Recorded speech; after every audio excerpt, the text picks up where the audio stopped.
Vamos lá, próxima pergunta aqui. Então, da plateia, Edson Martins Reinaldo. Eu já li uma pergunta aqui, mas não veio identificar. Talvez outras perguntas não sejam identificadas. Irmão Edson pergunta o seguinte: muitos pregadores falam sobre as palavras multiforme graça. Teologicamente, como podemos definir essa expressão? Olha, eu quero dizer que os pastores também quiserem, né, de alguma maneira intervir, né, corroborar, podem. Pode. Pode. Tentação, isso aí é tentação. Vou falar perto do pastor Gesiel. Não permitimos que essa plateia desfrute da sabedoria do homem de Deus que está aqui no nosso meio. É uma perda de tempo, né? Então nós temos que nos restringir à nossa mediocridade. Se eu responder alguma coisa e impressioná-lo, talvez ele me aceite como aluno dele. Deixa eu falar uma coisa que é interessantíssima. Há pouco tempo, conversando com o pastor Gesiel, né, com algumas outras pessoas participando da mesa, alguém aventou a fazer aquela conjectura teológica, uma abordagem, e o pastor Gesiel, assim, de uma maneira assim, como um gentleman, né, como uma pessoa de classe, falou o seguinte para essa pessoa, eu não esqueci, ele falou dessa maneira: é melhor falarmos sobre isso numa outra ocasião. E eu fiquei pensando comigo, cara, se eu tivesse no lugar dele, primeiro, se eu tivesse no lugar da pessoa, eu ia entrar debaixo da mesa. E segundo, se fosse eu que falaria, né, fosse falar isso, ele falou: rapaz, cala a boca, mano, não é uma besteira não, caraca. Não quis discordar abertamente, nem humilhar o amigo. Exatamente. Pode falar, pastor. Eu apenas queria dizer, quanto ao que falaram que os meus nobres pares, eu uso as palavras de Jesus: Senhor, Pai, perdoe-os porque não sabem o que dizer. Só repetindo a pergunta, okay. Então, gente. Qual é a pergunta? Muitos pregadores falam sobre as palavras multiforme graça. Teologicamente, como podemos definir essa expressão? O meu entendimento a respeito da expressão multiforme graça de Deus é o seguinte: a graça de Deus se apresenta de várias formas. Vamos mencionar só algumas: graça para perdoar, graça para suprir, graça para prover, graça para salvar, graça para regenerar, graça para escolher, graça para limitar, graça para tirar os limites, graça para abençoar, graça para proteger, graça para batizar, graça para conceder poder, graça para amadurecer, graça para treinar. Como são muitas formas de graça, eu entendo que muitas formas significa multiforme. Eu acho, pastor,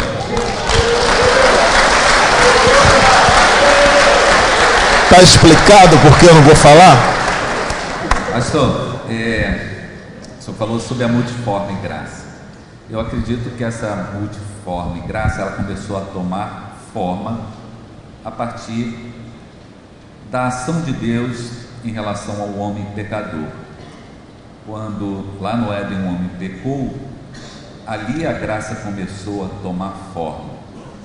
E lá no Novo Testamento Paulo fala que a graça se há manifestado. Ela se manifestou em Cristo, mas ela começou lá no Éden. Eu acho que a plenitude da graça se manifesta na pessoa bendita de nosso Senhor Jesus Cristo. Como a própria Bíblia diz, ele veio cheio de graça. Então, a graça ela é múltipla na sua forma. E a melhor forma de nós vermos a graça é olharmos para Cristo. Amém.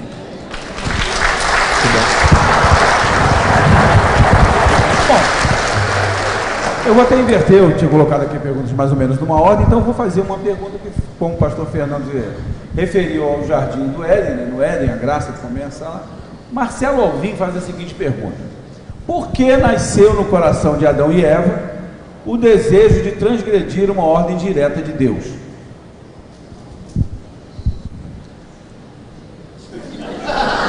O senhor falou que é para ele? Não, para o senhor. Não, um momentinho, me parece que a pergunta pode ser um pouquinho melhorada. A Bíblia não sugere que nasceu desejo.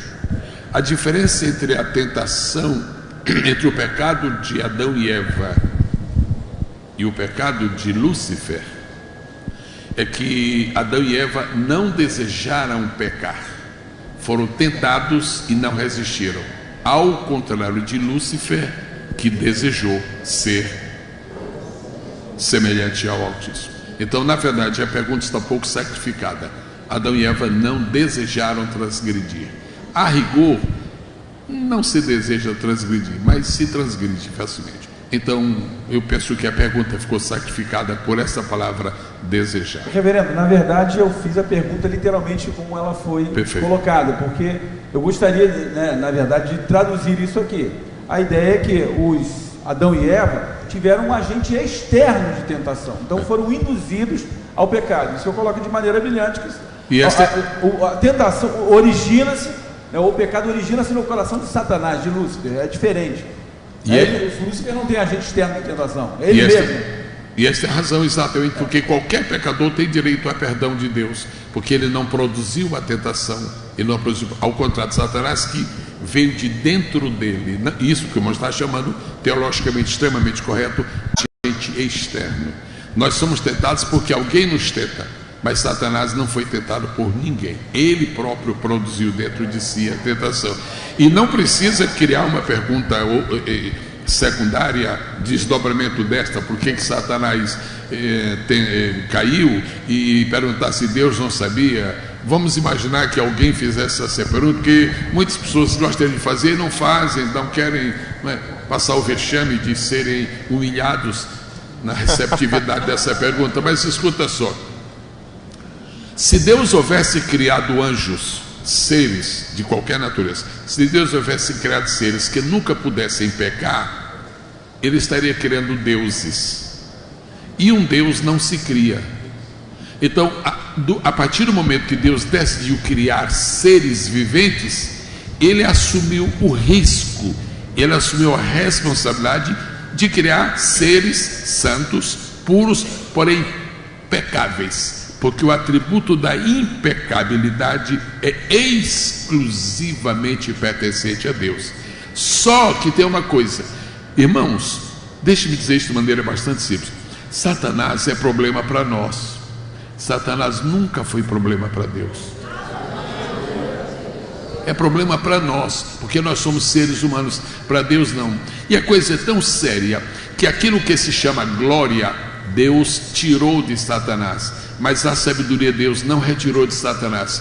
Deus é tão Deus, que ele, não, deixa ele com a sabedoria, mas não, a mim não incomoda. Por quê? Porque a Bíblia diz que a sabedoria é um dom, e os dons Deus não pega de volta. Não, eu posso falar alguma coisa? Eu dificilmente vou ter condição de falar alguma coisa, pelo menos sobre tentação e pecado. Eu acho que isso eu falo. Pastor, o senhor pode me corrigir a qualquer momento, pastor, intervir, eu vou parar. Eu acho que, primeiro, há uma diferenciação muito grande entre o que aconteceu com Eva e o que aconteceu com Adão. Ok? A Eva passou pelo processo realmente da indução, da sugestão, da tentação. Em nenhum momento a conversa foi entre a serpente e Adão, entre serpente e Eva. Ela foi induzida, ela foi tentada. Se somente ela peca, seria uma outra pergunta a se fazer. Eu não sei qual seria a providência de Deus. O fato é que a aliança de Deus era com Adão, o pecado entrou através de Adão, é o que diz Paulo, e Adão comeu o fruto conscientemente. Ela comeu e deu ao seu marido. Ele sabia do que estava fazendo. Ele pecou. Mas no caso de Eva, ela tem aqueles... o que acontece com ela é o processo da tentação, que é algo muito interessante. Gênesis 3:6. E vendo a mulher, ou seja, o contato, como ele falou hoje, os olhos, a alma se alimenta pelos olhos, exatamente. Esse contato, por isso Jesus fala: se o teu olho te faz pecar, arranca-o fora, ou seja, elimine o primeiro contato. É o primeiro contato. Vendo a mulher que aquela árvore era boa, ou seja, após eu ver, eu julgo se algo é bom ou ruim, e eu só sou tentado por aquilo que eu julgo que é bom. Depois depois que ela vê que aquela árvore é boa, ela julga como sendo boa, ela diz que é desejável para se comer. Então, quando eu vejo algo, eu julgo que aquilo é bom, eu desejo que é bom. E a pergunta é, isso é pecado? Não. O pecado é quando o desejo é aceito. Então eu acho que a tentação é sempre um processo de desejo e imaginação, até que eu sou engravidado daquilo. Jesus foi tentado em tudo, mas até o desejo. Ele não cedeu ao desejo. Ele não transformou o desejo numa imaginação, numa cobiça. Então eu vejo ali na Eva esse processo de ver, julgar bom, desejar o fruto e ceder ao desejo. Adão não. Adão viu que a mulher tinha pecado e deliberadamente cedeu, aceitou. Corrija-me tudo, se for o caso, ou parcialmente. Mestre, eu entendo que suas palavras são absolutamente pertinentes. Absolutamente. Me permitam lembrar dois fatos da Bíblia, dois textos. A Bíblia não contém nenhuma contradição, mas existem alguns versículos que, lidos paralelamente, nos deixam ocupados. Não preocupados, só ocupados. Paulo disse, pelo pecado por um homem entrou o pecado por um homem. Esse mesmo Paulo que disse, por um homem entrou o pecado no mundo, ele disse assim, Adão não foi enganado, mas a mulher, sendo enganada, caiu em transgressão. E aparentemente há não é? Eu acho que era isso que eu estava falando. Ela foi enganada, tal, mas a aliança era com Adão e ele deliberadamente. E como é que a Bíblia diz que Adão não foi enganado, mas a mulher sendo enganada, e depois aqui a culpa é de Eva, mas depois em 1 Timóteo a culpa é de Eva, em Romanos a culpa é de Adão. E aí você pergunta, o novo quarteiro pergunta, e como é que isso aqui? Mas é muito fácil. A culpa é dos O cabeça federal da raça não. humana, o cabeça federal da raça humana não era Eva, era Adão. E a partir do momento que Adão participou da transgressão, ele assumiu a responsabilidade diante de Deus, porque ele era o cabeça. E tem mais uma coisa, se Eva foi enganada e Adão não foi, ou se Eva foi enganada primeiro e depois Adão, os dois são um. Os dois pecaram, os dois se tornaram cúmplices. É verdade. Ok. Bom, pastor Fernando, por favor. Chega de pecado. Pastor Fernando, sua pergunta. Não tem pergunta, vamos lá.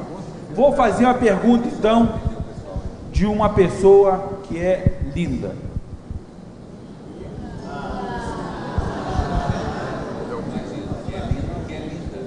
Minha esposa, lógico.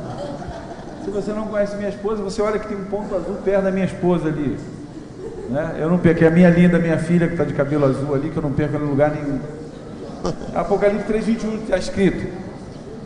Em Apocalipse 3:21 está escrito que vamos sentar no trono com Cristo. A pergunta é, vamos reinar com Ele na terra ou em toda a criação do universo?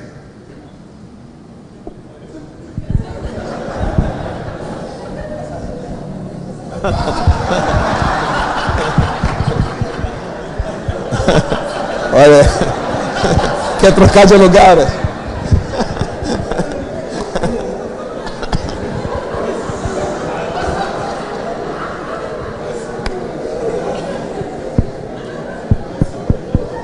O Apocalipse 13:21 é um dos mais extraordinários versículos da Bíblia Sagrada. Eu pessoalmente tenho um grande apreço por ele. Ao que vencer, lhe concederei que se assente comigo no meu trono, assim como eu venci e me assentei com meu Pai no seu trono. Me permitam trazer a reflexão para um aspecto que aparentemente não é o primário em conexão com a pergunta, mas é o primário em conexão com o texto.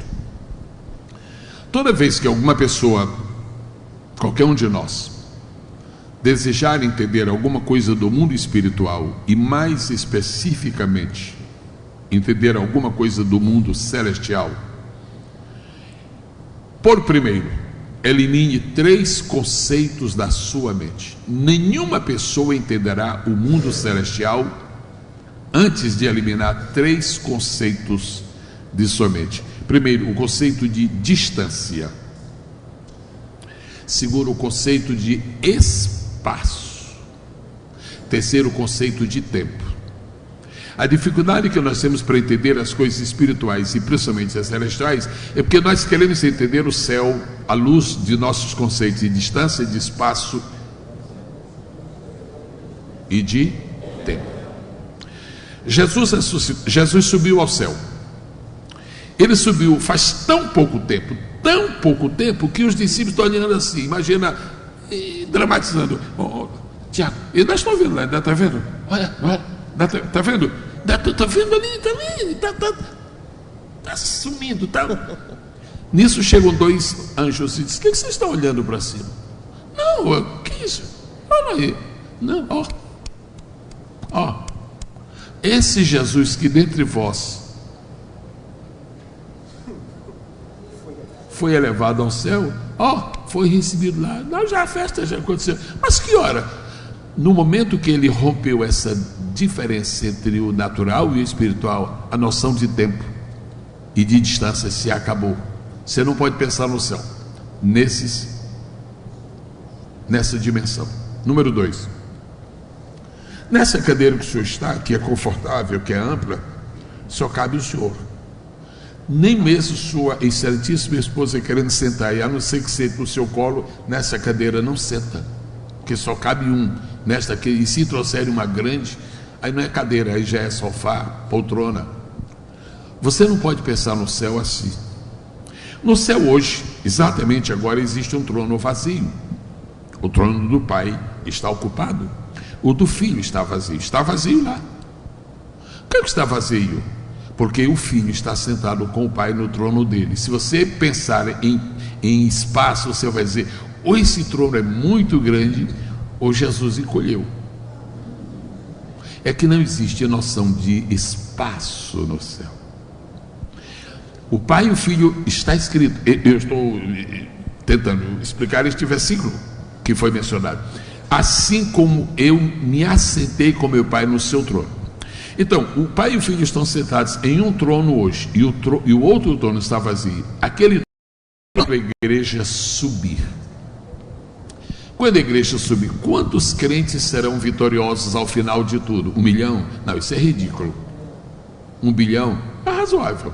É tanta gente que vai vencer, tanta gente, na expressão bíblica, milhares de milhares, milhões de milhões. Esse povo todo em um só trono com Jesus. Não existe noção de espaço, nem distância, nem tempo. Quando nós chegamos ao céu, haverá esse amálgama espiritual que a mente humana não pode discernir com precisão, mas que é bíblico e o Espírito aceita. Nós chegaremos no céu como corpo de Cristo, assumiremos a postura de corpo. Hoje nós somos o corpo místico. Lá em cima nós seremos um corpo real. Não estou falando corpo físico, estou falando do corpo real, corpo de Cristo. Se Cristo reinará, onde Ele reinar, nós reinaremos com Ele, porque somos o corpo do Rei. A cabeça reina, o corpo reina. Então, se Ele reinar na terra, nós reinamos na terra com Ele. Se Ele reinar no céu, nós reinamos no céu com Ele. Agora, quero dar uma boa notícia: Ele não vai reinar no inferno, e nós também não.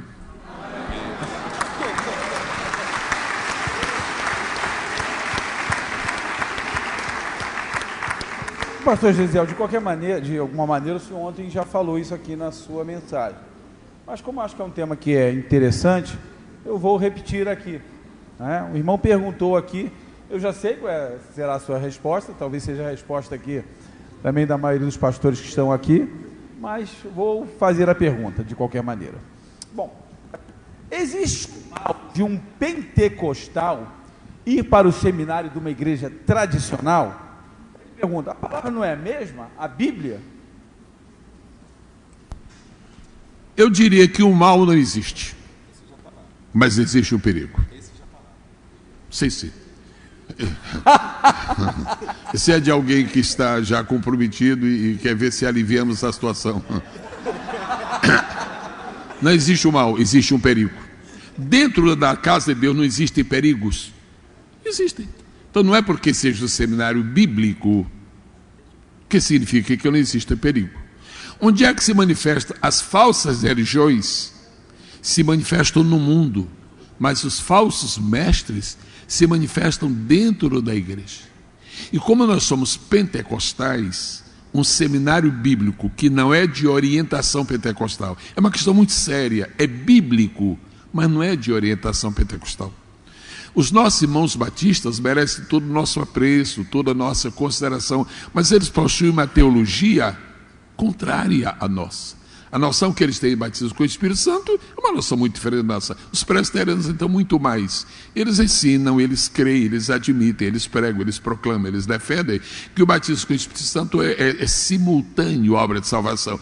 Há tantos versículos da Bíblia para combater isto.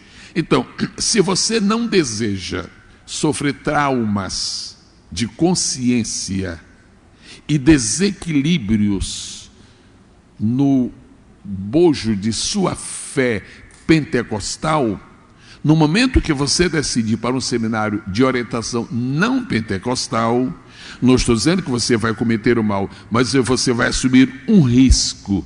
Você está sujeito a enfrentar o perigo de você ver destroçado, de você ver anulado todo o edifício de fé pentecostal que foi construído durante a sua convivência com o povo de Deus, o povo pentecostal. Então não é mal, mas é perigo. E como perigos que não são controlados podem restar no mal, hoje não é o mal, quem sabe amanhã. Ok. Vamos à próxima pergunta que diz: até hoje eu não consegui entender a aparição de Moisés e Elias na transfiguração de Jesus no monte, em Mateus 17, do 1 ao 8. O senhor poderia me ajudar tirando-me essa dúvida? Pastor, tem nome aí da pessoa ou não? Não, não. Ah, é com ele, é com o senhor. Pode falar, pastor, pode falar. Tem um desdobramento da pergunta aqui sobre o negócio de aparição. O irmão está muito preocupado com o negócio da aparição aqui. Continua. E Samuel realmente apareceu para Saul? Não. Separa, porque... É a mesma pessoa que perguntou, está preocupado com a aparição. E o pastor Jamute já está ansioso para responder essa segunda.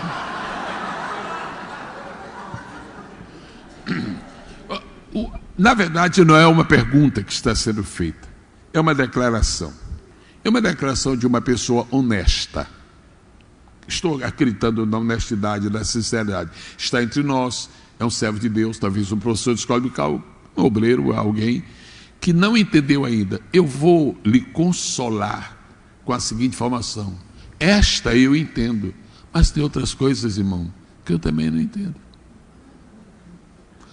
Então está escrito claramente na Bíblia que apareceram Moisés e Elias.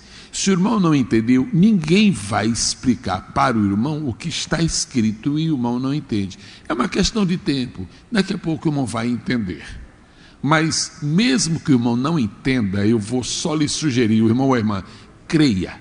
Eu não entendo como foi que o Mar Vermelho se abriu. Eu não entendo. Agora eu creio. Eu não entendo como foi que apareceu tanto enxofre e fogo ali para fazer aquela escaramuça em Sodoma e Gomorra. Não entendo, mas eu creio. Então não se preocupe em entender como Moisés apareceu. Creia que apareceu, porque o que vale não é o que nós entendemos do que está escrito. O que vale é o que está escrito.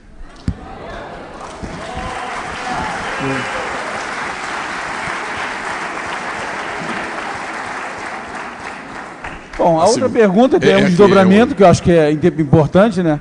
Ok, a primeira... Mas estou falando sobre a aparição, então. Samuel realmente... Ok, eu me sinto muito à vontade para falar sobre isto. O senhor tem aí um iPhone? Alguém tem aqui, dá aqui na mesa, por favor. Pode ser também de outra marca. O Espírito de Deus está... Eu estou usando linguagem natural, mas quero que seja entendido. O Espírito de Deus está com um aparelho muito superior a este. Esse é bom. Está com um aparelho e o Espírito Santo está mandando o escritor do livro de Samuel relatar o que aconteceu. E o Espírito Santo fotografa a mente de Saul. E passou esta foto da mente de Saul e disse para o escritor: escreva isto aí. E na mente de Saul estava patente que Samuel subiu. A Bíblia não está dizendo que Samuel fez isto, que fez aquilo, que apareceu. A Bíblia não está dizendo. Todo o entendimento desse texto começa com uma sentença. Então entendeu Saul que Samuel havia. A Bíblia não diz, então Samuel subiu. Então entendeu. Na hora que a Bíblia diz, então entendeu Samuel, o escritor tem a revelação da fotografia da mente de Saul. Não é um relato histórico, é uma fotografia espiritual da mente de um desviado. Ok. Uma coisa...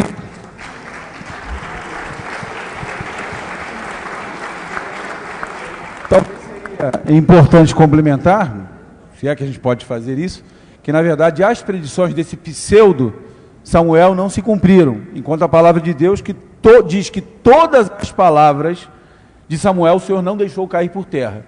Então não seria no além túmulo, se fosse possível aparecer, que Samuel iria se contradizer ou fazer algum tipo de predição que não se cumprisse. Ok? Então... O desdobramento é pertinente, é legítimo, okay? Perfeitamente. Bom, vamos lá.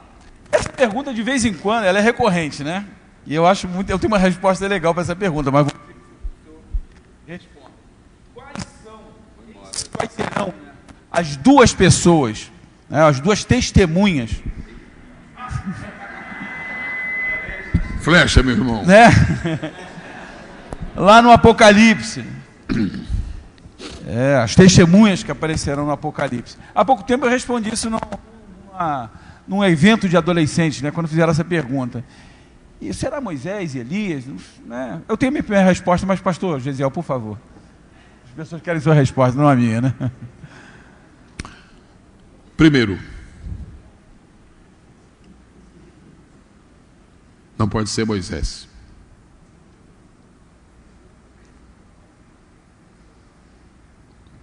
Porque se for Moisés, nós estamos aceitando a reencarnação. Segundo, não pode ser Enoque. E não pode ser Elias. Porque esses dois foram arrebatados e foram para a presença de Deus. E não existe nem um único versículo da Bíblia que diga que alguém foi arrebatado ao céu, está lá em cima e volte a ter natureza humana aqui embaixo. Isto contraria todos os princípios. O mundo espiritual é um mundo de progresso. O que é físico hoje, amanhã se tornará espiritual. Não existe a lei do regresso. O que é espiritual hoje, amanhã se tornará físico. Então, o meu entendimento é que não será Moisés, não será Elias, não será Enoque. Segunda parte. Eu, pessoalmente, não tenho a menor ideia de quem são essas pessoas. Caraca!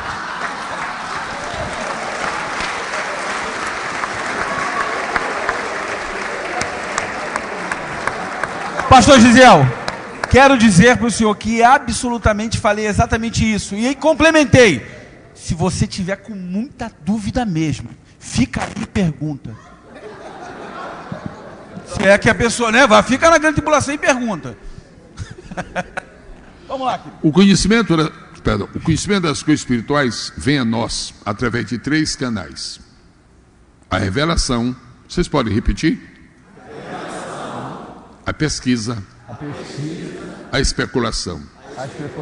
A revelação é totalmente verdadeira. A pesquisa é parcialmente confiável. A especulação... Não, vamos tratar de coisa séria. Glória a Deus. Pastor Qualquer coisa que você lê no livro sobre esse assunto é especulação. Se você não entendeu Moisés lá, eu não entendo aqueles duas testemunhas. Eu apenas acredito que serão simplesmente 2 pessoas da época que Nesse sentido, pastor. Vamos ouvir a voz da revelação agora. Eu vi o senhor falando algo aqui, o senhor falando, é uma preocupação que eu tenho, que eu vejo isso. E eu gostaria de ouvir o senhor mais sobre isso. Pregar, normalmente você não prega só o texto da Bíblia, você prega a tua interpretação, o teu entendimento da Bíblia. E nesse pregar, às vezes a gente faz conjecturas, a gente imagina, a gente preenche alguma lacuna na narrativa. Mas o pregador deve deixar claro para o povo que ele está conjecturando, que ele está supondo. E a gente tem visto muito hoje, pastor, pregadores fazendo conjecturas e pregando com o mesmo tom, com a mesma verdade, como se fosse a revelação. E não somente isso, aplicando pontos da mensagem a partir da imaginação. Como é que o senhor vê esse perigo? Pastor, o senhor tocou num assunto importantíssimo. Eu me permito dizer apenas 2 palavras sobre a matéria. Primeira, todo pregador tem a obrigação de ser honesto. Quando ele estiver falando a palavra de Deus, ele tem que dizer que aquilo Deus falou. Quando ele estiver fazendo uma citação muito bonita, ele deve dizer quem foi que fez que escreveu aquilo. Que as pessoas saem, você viu? Inteligência fulgurante. Ou seja, capacidade de copia e cola. Terceiro, ele deve ser muito cauteloso quando ele usa a sua imaginação, sem declarar às pessoas que é sua imaginação. A imaginação é uma das faculdades da alma. Deus nos deu a capacidade de imaginar. E a Bíblia diz no livro do Gênesis, capítulo 6, que a imaginação dos homens da época ainda antediluviana era só má continuamente, a imaginação. Mas, ao mesmo tempo, a Bíblia diz que nós evangélicos, nós crentes, nós igrejas, podemos alcançar Deus o privilégio de termos a mente iluminada. Paulo orou e disse, ele orou em favor dos Efésios. Eu estou orando para que Deus da glória ilumine o vosso entendimento. A iluminação do entendimento é para vários propósitos. Um deles é dar-nos a capacidade de imaginar as coisas num prisma espiritual e divino. Em último lugar, e isso me parece muitíssimo importante, toda vez que o pregador cita um fato que não é verdadeiro, que não corresponde à exatidão do texto bíblico, é fruto da sua imaginação, mas uma imaginação negativa, vertical descendente, há um sinal. Quando termina o culto, os irmãos saem comentando, e aquilo, o primeiro sinal de que o pregador disse uma coisa que não era exatamente de Deus, é porque uma grande parte de membros da igreja fica em dúvida. E a verdade nunca provoca dúvida em nenhuma mente e nenhum coração. Então a obrigação de dizer, irmãos, agora o pensamento, eu penso que aconteceu assim, assim, assim.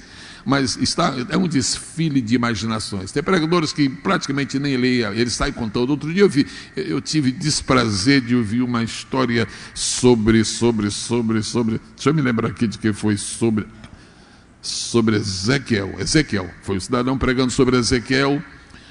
Ele só leu o versículo, ele contou a história de Ezequiel, falou da esposa de Ezequiel, do sogro de Ezequiel, do avô de Ezequiel, da educação de Ezequiel, falou sobre tudo, mas aquilo não tem embasamento bíblico nenhum. Primeira coisa que aconteceu, na hora do culto, ficou olhando assim, pronto, quando eu estiver pregando alguma coisa, eu estiver dizendo alguma coisa no culto, e um começar a olhar para o outro, eu já sei que eu estou deslizando em alguma coisa, é melhor eu dar marcha ré e continuar. Então, amado, existe isso, mas não devia existir. Mas existe. Pastor Antônio Oreste. Pastor Gesiel, esses dias, um tempo atrás, eu li uma pergunta e achei... O camarada fez a pergunta, ele mesmo tentou responder, mas os argumentos dele assim foram legais, mas talvez seja a pergunta de muita gente aqui. Eu acho que um pouco mais de informação sobre o assunto vai nos ajudar. A pergunta era: o cânon da Bíblia está fechado? Aí vem a seguinte tese, seguinte especulação, pensamento, dúvida. Quando os judeus achavam que estavam fechados, chegou o Novo Testamento com Jesus, junto com a igreja. Nesse período do fim, pode ser milênio, pode ser algum outro tempo depois, algum feito depois, pode-se ter a possibilidade de ser acrescido algum outro livro na Bíblia?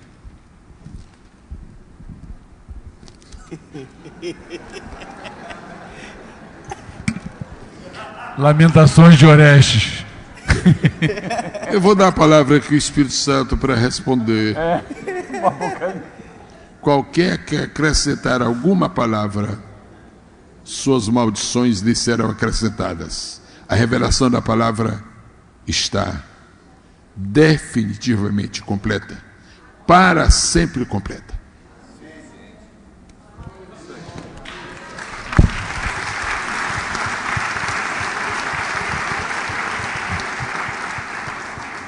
Eu vou fazer a pergunta literalmente como ela chega, mas a gente sabe quais os desdobramentos e como a gente deveria, de alguma maneira, fazê-la, né, ou reformular. Uma pergunta sobre o que acontecia com as almas das pessoas, né, que morriam no Antigo Testamento, né, antes, né, de Cristo. Então, na verdade, até no trimestre passado, ou retrasado, nós tivemos algumas lições que falavam sobre isso, né, sobre temas, por exemplo, como o estado intermediário da alma, essas coisas, né, as pessoas que morreram aguardando a salvação. Então, a pergunta sobre essa, aqueles que aguardavam a bem-aventurada esperança, né, aonde essas almas estariam? Aonde as alminhas estariam? É isso aí.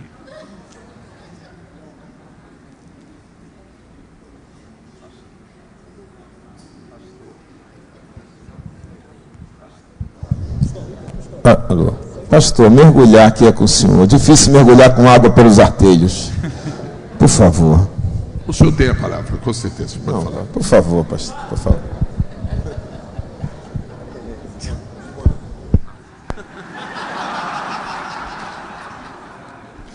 O senhor ministrou na escola dominical no dia dessa aula?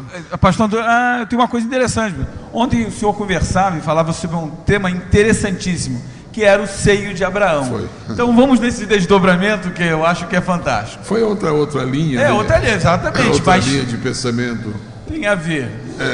Porque tem duas fases da mesma questão. Para onde foram as almas? É mais que tanto, são três, né? Para onde foram, onde estão e o que acontecerá com elas. O senhor pode ler a pergunta outra vez, por favor? Para ver qual é dessas. Não, é a respeito das pessoas que morriam. Essa pergunta é sua. Não, está aqui. Assim, então pode ler. Não me deixe. Do jeito que ela chegou, então. Não me deixe ter a tentação de que o senhor está me provocando. Está aqui. Aqui. A pergunta é: acho que é Eliseu Mendes. Mendes. Diz aqui: o que aconteceu com as almas das pessoas do Antigo Testamento? Então tem o desdobramento dos justos que morreram aguardando a bem-aventurada esperança e dos ímpios. De quê? E dos ímpios. Aqueles que. Eu entendi ímpios. Por que dos ímpios? Perfeito. O pastor Fernando quer falar. Ninguém. Não é uma mesa. Nós quatro não estamos. Não.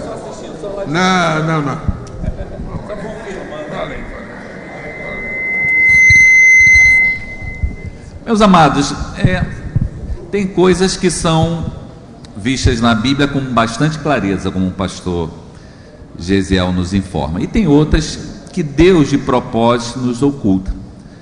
E sempre quando acontece alguma pergunta, ela não é perfeitamente compreendida, aí nós recorremos normalmente àquele famoso texto de Deuteronômio 29, que todos vocês aqui sabem de cor, né? As coisas reveladas são para nós, as ocultas, etc. Todo mundo já sabe isso. No Novo Testamento, esse assunto é bastante obscuro.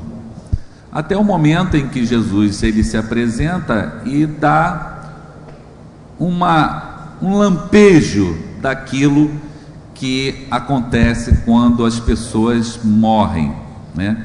Quando daquela citação do Lázaro, do mendigo, né? Onde ali parece uma clara divisão entre um local onde os ímpios, aqueles que não serviram a Deus, e aqueles que morreram na promessa do Messias. Isto é bastante claro. E aí ainda há um desdobramento maior, contra aqueles que nem ao menos sabiam a respeito de Deus. Se sem lei viveram, sem lei serão julgados pelas obras. Mas nós acreditamos que quando Jesus ele traz à luz a esse assunto, ele deixa bem claro a diferença entre aqueles que servem a Deus e aqueles que não servem. E haverá o dia em que os que servem a Deus estarão ao lado dele, os que não servem a Deus terão o lugar que Deus preparou. E aí a Bíblia declara que é o inferno. A Bíblia diz que Deus ele preparou o inferno. Eu acho que não primariamente, se o pastor me corrija, para os homens, foi preparado para o diabo e seus anjos. Mas todos aqueles, segundo lá está escrito nos Salmos, aqueles que se esquecem de Deus, farão companhia ao diabo e aos seus anjos. Quando Jesus ele manifesta a salvação, há um episódio um pouco oculto na Bíblia, né? Há lampejos acerca dessas verdades. Quando fala que Jesus ele desceu às partes mais profundas da terra e levou o cativo, o cativeiro. Há muitas especulações quanto a isso, mas eu creio que aqueles que morreram na esperança e na fé no Filho de Deus, eles se manifestarão para sempre com Cristo. Esse é o meu entendimento. Tem duas questões aí, né? De Mateus 25:41, a gente sabe então que o céu e o inferno ainda não foram povoados, né? Ainda não há. Por exemplo, quem morre hoje aguardando a bem-aventurada esperança não vai diretamente para o céu, ok? A gente pode entender isso aqui. Também como não vai para o inferno. O inferno, está lá Mateus 25:41, preparado para o diabo e seus anjos, Salmo 9:17, para todas as gente que se esquecem de Deus. O inferno ainda será inaugurado. Estou certo ou estou errado, reverendo, até agora? Jesus falou para o ladrão: hoje mesmo estarás comigo no paraíso. Só que esse paraíso é o seio de Abraão, ou lugar, uma espécie de antessala. Levou cativo o cativeiro. Não. Paraíso não é seio de Abraão, não acho. Eu penso diferente. Se disser que o paraíso não é céu, é um terceiro lugar, e que o paraíso, o seio de Abraão, era um lugar que mesmo os santos do Antigo Testamento temiam esse lugar, não queriam ir. A morte não era algo... havia uma esperança de resgate, como Jó fala, como Jó diz, uma esperança de que viria o Redentor. Eu acho que a palavra de Jesus, né, que diz para o ladrão da cruz, e a palavra de Paulo, que ele levou cativo o cativeiro, eu entendo que esse lugar mudou. E eu não consigo ver paraíso e céu como lugares distintos. Só acho que essas pessoas que estão hoje no paraíso, que para mim é céu, porque paraíso, não existe paraíso onde Deus não esteja e Deus está no céu, só acho que essas pessoas não estão no mesmo estado que estarão quando houver a ressurreição dos corpos. Antessala do céu, que ainda não é um lugar antessala. Não. Eu acho que a condição deles é um sono consciente. Eles estão num sono consciente, mas eu não consigo ver como um espaço diferente. A expressão antessala do céu. A gente está com o mestre, fica nós dois discutindo. Não, veja bem. O doutor, eu estou com medo para falar alguma besteira, mas falo com medo. Eu estava dando aula aqui, ele chegou. Ainda eu não falei, Jesus. Foi ao céu e voltou para dizer como era. O meu entendimento é que eles estão nesse estado intermediário aguardando exatamente a ressurreição, mas eles dormem no Senhor, estão em descanso, enquanto que os ímpios que morreram aguardando o inferno estão no tormento ainda, aguardando o inferno, que vai ser pior. Exatamente. Tendo as crianças se expressado, vamos ouvir o professor, por favor. Exatamente. Por isso hoje pouco se prega sobre essas questões na igreja, né? As questões, hoje há poucos pregadores sobre o livro de Apocalipse, porque essas questões elas realmente inquietam, né? Mas o certo é o seguinte: se Deus não falou alguma coisa de forma expressa, nós temos que entender que Deus não quis revelar. Ou quando Ele quer revelar em parte, nós também devemos aceitar que Deus revelou em parte. Deus revela as coisas completas, em parte, ou não revela, ou não quer revelar. O importante é que um dia nós veremos todas essas coisas esclarecidas, se também Ele quiser revelar.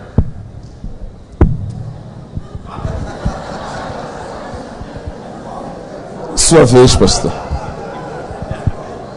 Agora é a Vera.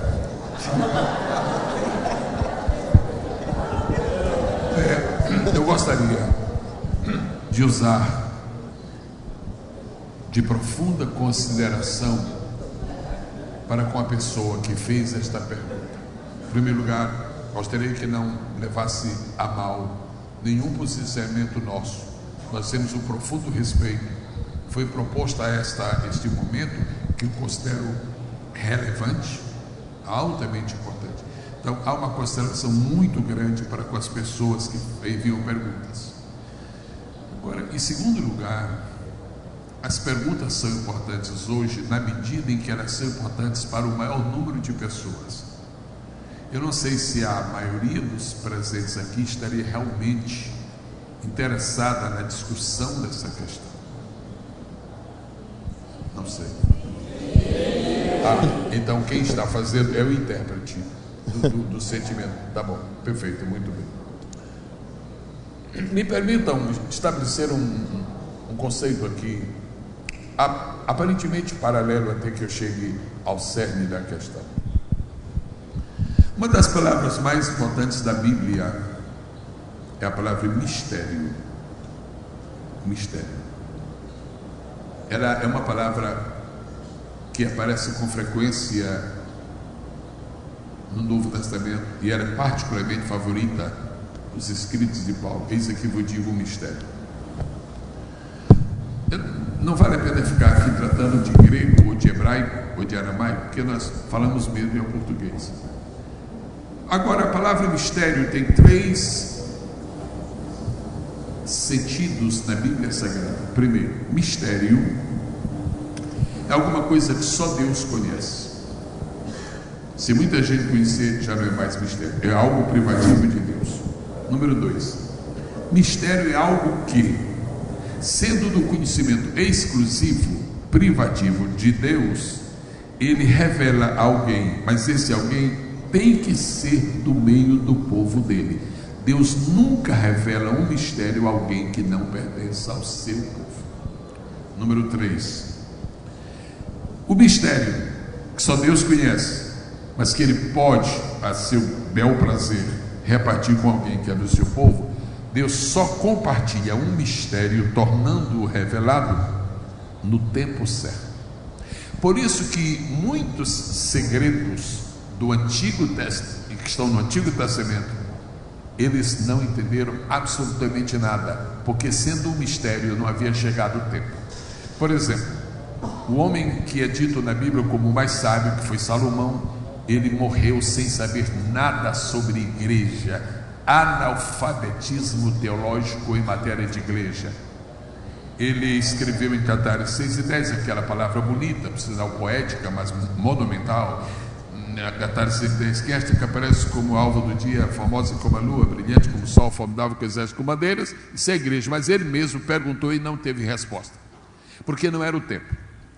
Jesus chegou, anunciou aos discípulos que iria edificar a igreja. Os discípulos não tiveram noção legítima da igreja. Então o Senhor levantou a Paulo. Paulo foi o homem que Deus encarregou de apresentar na Bíblia alguns dos mistérios. E esta ideia que eu trouxe de que só Deus sabe, e Deus se revela ao seu povo e Deus se revela no tempo, eu digo isto baseado em Romanos 16.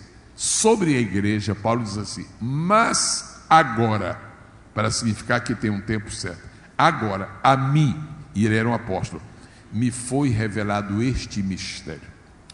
O meu entendimento é que algumas coisas que há 100 anos eram completamente misteriosas para a igreja, hoje algumas já estão sendo conhecidas para nós, porque está chegando o tempo da revelação do mistério.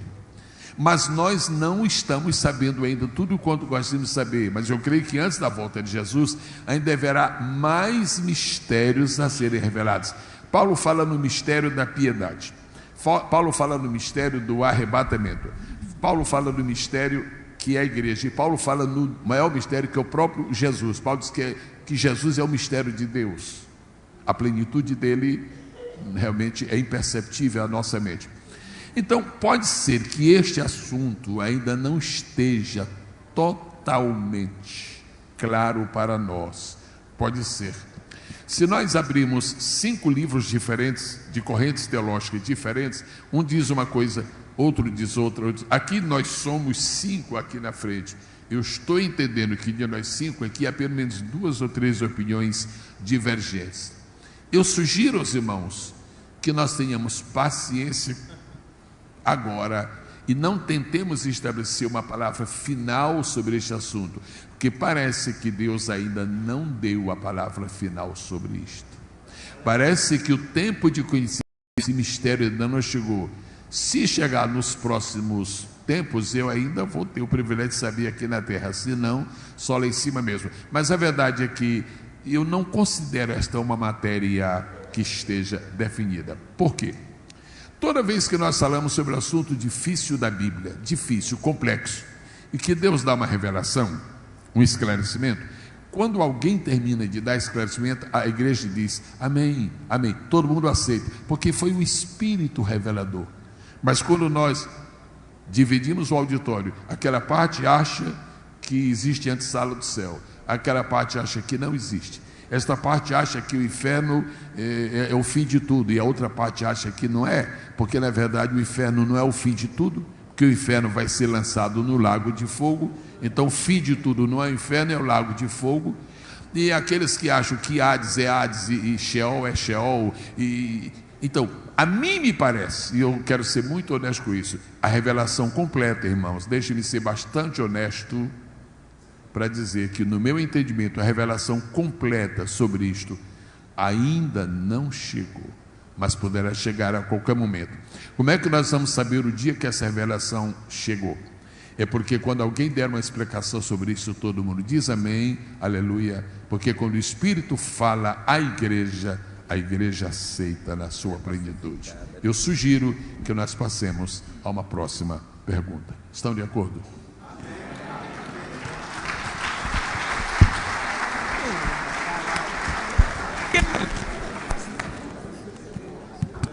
Chegamos, avançamos até um pouquinho. Eu sei que outras perguntas poderiam ser feitas, mas acho que o tempo, né, já se foi, infelizmente. Pastor, deixa ser só mais uma que o pastor... Claro, é claro. Tão linda. Jesus pregou aos espíritos em prisão. Alguém se incomoda com este texto? Alguém vê nisto um texto complicado, sim ou não? Se não, vamos embora, está todo mundo... Sim ou não? É complicado ou não é complicado? Ok, parece complicado, mas não é. E aquilo que não é complicado, eu fico à vontade para dizer, não é o que é, eu digo, olha, irmãos, para mim é. É o seguinte, todo o segredo deste versículo está na palavra pregar.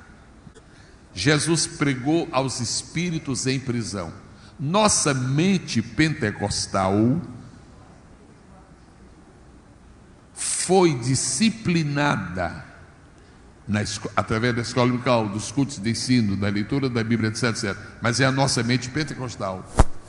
Ela foi orientada no sentido de entender que toda pregação é pregação do Evangelho para a salvação. Nós, pentecostais, temos uma ideia que toda pregação tem que ser seguida de um apelo. Os batistas, por exemplo, muitos batistas não fazem apelo. Presbiterianos não sabem nem o que é apelo. Agora, a verdade é que nós ficamos doentes quando um pregador prega uma mensagem evangelística e não faz apelo, porque nossa mente está condicionada. Toda pregação tem que ser seguida de apelo para ver se há decisões. E quando lemos este versículo, nós lemos com a mente pentecostal, de que Jesus foi pregar o espírito de prisão, e depois da prisão ele fez um apelo, e como disse um teólogo, o senhor sabe quem é, um teólogo disse que haverá uma segunda oportunidade. A palavra pregar significa apenas proclamar, tornar conhecido. Imagina Jesus se apresentando aos espíritos em prisão e levantando suas mãos e mostrando os sinais dos cravos. Só isto. Olha, aqueles que falaram para vocês que viria um Redentor um dia, aqueles, porque a Bíblia diz que isso vem desde aquele espírito que já operava no dia de Noé, aqueles que falaram para vocês e vocês não acreditaram, olha aqui, eu vim aqui pregar, eu vim aqui proclamar para vocês. E por que Jesus vai fazer isto? Para que sendo condenados em caráter definitivo ao inferno, eles saibam que não estão lá por injustiça de Deus, estão indo lá por haverem rejeitado a pregação legítima de um Messias que viria. Obrigado, pastor. É proclamar só, não tem apelo e nem decisões. O único lugar de salvação é aqui na terra. Jesus foi quem ensinou isto. Ora, na cura do paralítico, para que saibais que o Filho do Homem tem na terra poder para perdoar pecados, na terra, no presente. Para que saibais, disse ao paralítico: levanta-te e anda. Por último,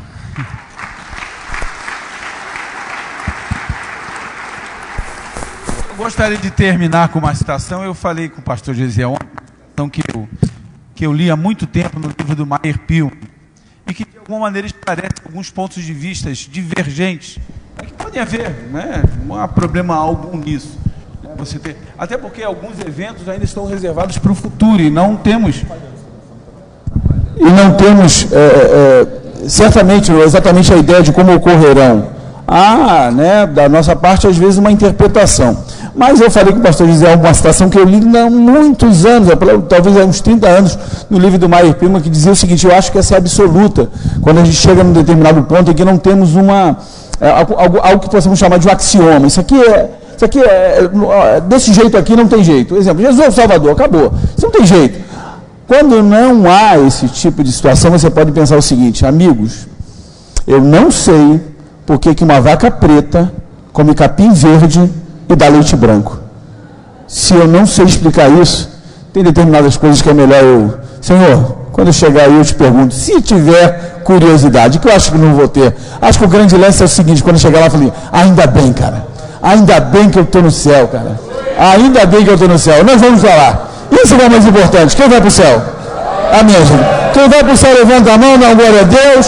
Quem vai para o céu, fica de pé. Vamos adorar o Senhor. Vamos. Uma salva de palmas, gente, mais uma vez para os nossos palestrantes. Deus abençoe vocês. Deus abençoe grandemente, reverendo. Ô pastor, me empresta um minuto. Eu fiquei com me empresta um minuto. Você me empresta um minuto? Claro. Aí? Ele tocou no assunto fabuloso. Olha, deixa eu lhe explicar uma coisa. Tudo que você quiser saber aqui na terra, procure saber aqui na terra, porque lá no céu você não vai fazer perguntas. Ninguém fará perguntas no céu, porque para fazer uma pergunta você tem que fazer perguntas a quem? A um mestre. Jesus será reconhecido no céu com muitos títulos, menos mestre. Ninguém adora Jesus no céu como mestre. Ninguém chamará Jesus no céu de mestre. Jesus tinha duas paixões. Eu estou numa conferência, né? Ok, particular. Jesus tinha duas paixões aqui na terra. Duas paixões. Quem quisesse conseguir qualquer coisa com Jesus, era só pegar nesse lado que conseguia tudo com ele. Uma era chamá-lo de filho de Davi. Você podia ser cego, podia estar numa distância, dar um show de filho de Davi. Tem um me chamando de vem. Era uma paixão que Jesus possuía, ser chamado filho de Davi. Aquela mulher discutiu com Jesus, Jesus. Quando ele disse filho de Davi, ele disse, tá bom. A menina tá boa. Era uma paixão. A outra paixão que Jesus tinha aqui na terra era de ser chamado de mestre. Eu não estou ofendendo Jesus, estou me lembrando da Bíblia. Queria conseguir alguma coisa com Jesus, chamava de mestre. E pronto, pode falar. Aquele bobalhão lá chamado de mancebo de qualidade, e chegou e disse: bom mestre, que farei para a vida eterna? Jesus questionou o bom, mas não questionou o mestre.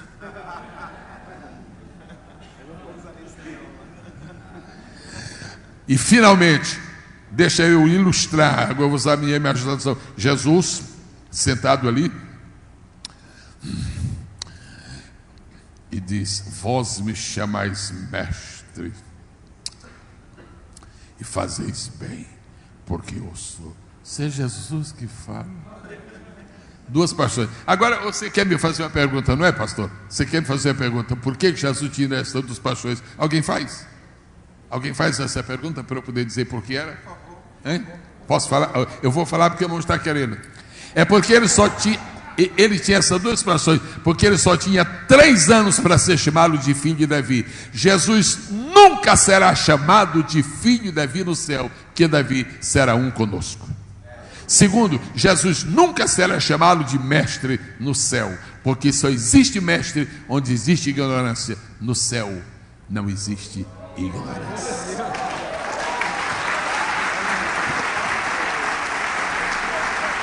Mas,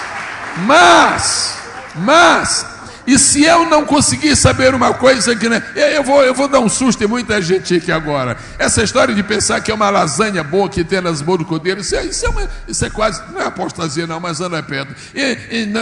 Escondidinho, os pernambucanos dizem que a ceia das boas do cordeiro vai ser com escondidinho, os gaúchos dizem que vai ser com churrasco, mas a verdade é que não tem nada disso não. O cardápio das bodas do Cordeiro será constituído da revelação de todos os segredos que nós não soubemos aqui na terra. Porque Jesus disse: nem só de pão viverá homem aqui na terra, mas de toda a palavra que sai da boca de Deus lá em cima. Ok. Então Jesus vai tomar um tempo conosco, explicando. Muitas coisas eu tenho para dizer para vocês, disse Jesus, mas vocês nem podem suportar. Mas naquele dia, mas algumas coisas que não fazem parte do contexto canônico, que não fazem parte do ideário da redenção, a gente vai crescer. Nós somos curiosos. Como é que eu vou saber de uma coisa no céu? Então eu vou revelar isso aqui para os irmãos, só porque é verdade.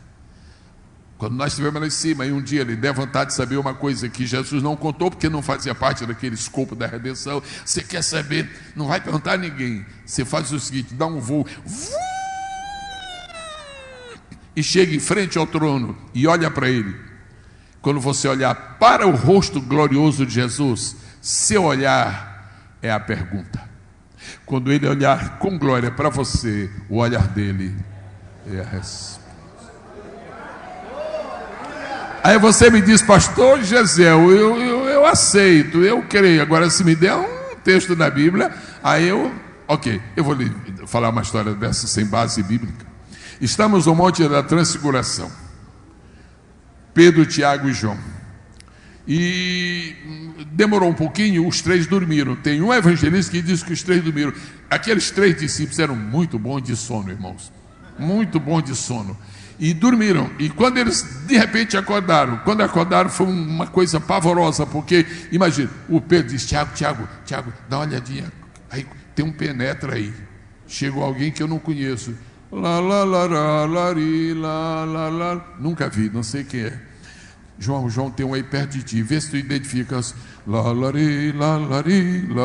não sei, e ficou aquele estado de pânico, ninguém sabia, Pedro sabia que era. E diz a Bíblia que o rosto de Jesus começou a se transfigurar. Quando o rosto de Jesus se transfigurou e tomou a forma do seu rosto celestial, Pedro olha para Jesus glorioso. Quando Pedro olha, Pedro pergunta, só com olhar: quem são esses? Jesus responde, só com olhar. Aí diz assim: muito prazer, Moisés. Muito prazer, Elias. Quem foi que disse a eles que aquele era Moisés e Elias? O rosto transfigurado de Jesus, porque o Monte da Transfiguração é uma antecipação do que será nas mansões celestiais.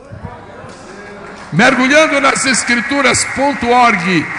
Mergulhando nas escrituras.org. Mergulhando nas escrituras.org. A cada 4 dias você recebe gratuitamente uma pequena reflexão da Bíblia chamada Mergulhando nas Escrituras. Eu não tenho um site de surfista, mas eu tenho um de mergulhador.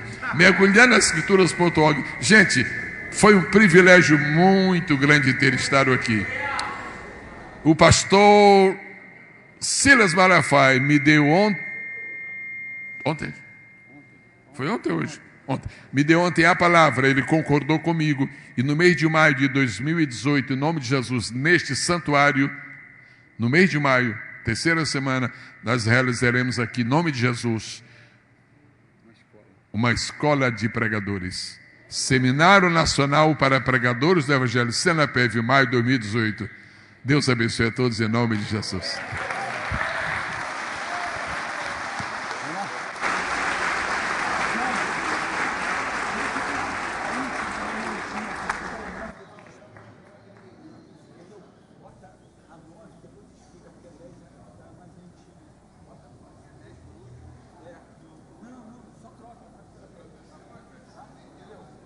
Vamos lá, gente, vamos adorar?